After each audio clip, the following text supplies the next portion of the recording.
you tell me a bit about the history of how Malathion fogging began in Winnipeg? Do you know anything about that? Yes, I do. I think that it was 1929, I believe. They used to have trucks that went around spraying oil on water as a larvicide, because the oil would cover up the water and prevent the mosquitoes from emerging as an adult. And that's the better idea. Like, if you want to get them, you have to get them in the larval stage. Otherwise, it's just too ridiculous to think that you can get them out in the wide open air. So that's how it started. Not that I'm advocating putting oil on water.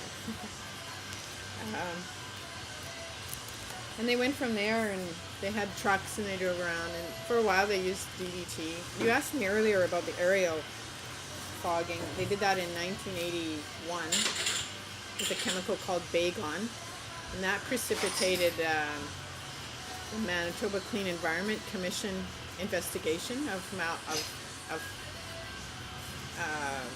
pesticides. In that case, in that day, it was not DDT, but Bagon.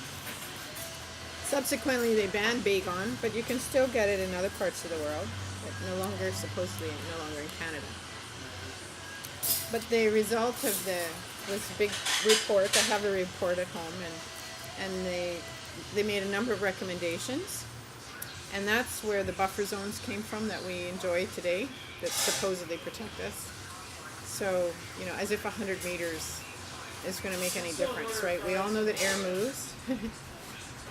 They say, I've read that our breath actually travels all the way around the world, goes through every other person on the planet, comes back around and comes back into our body again. That's where our breath, how far it can travel. So there's obviously no way that a 100-meter buffer zone is protecting us from pesticides in our neighbor. But anyways, that's where they started. That's the history of the buffer zone. And there have been a number of protests over the years where our movement here was certainly not the first one. And in the 80s, people used to go to Grey Street and protest at the gates. And they actually sprayed a pregnant woman there. They sprayed all the people, including a pregnant woman, to get rid of them from the gates. So for our demonstrations a few years ago, it was really kind of a brave thing for all of those people to show up, because how do we know they're not going to do that kind of thing again? We don't know.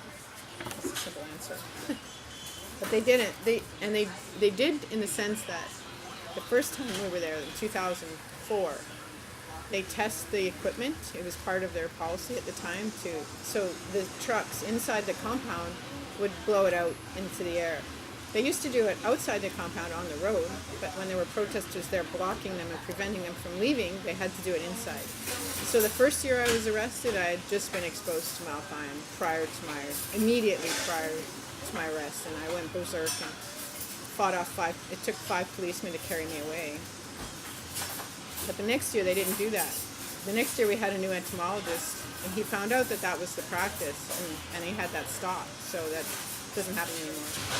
Yeah, the whole thing has been very disappointing. This is his new strategy this is about his new strategy, which should have made a difference. It should have worked. City councilors unanimously approved it in 2005 in March. They said, yeah, we're going to do this. We're giving all this money for this new approach, and they won't let him do it. They won't let him even start. And that's your question earlier about why aren't we seeing any dragonflies? What's happening with that? The answer is they won't let him. That's the bottom line. Really, you think that they're telling him to stop? Yeah, they won't let him. Right, they will not let him use this program. So I don't know why he's still here. I don't know why he hasn't quit. I don't know why he hasn't been fired. I would have been fired long ago.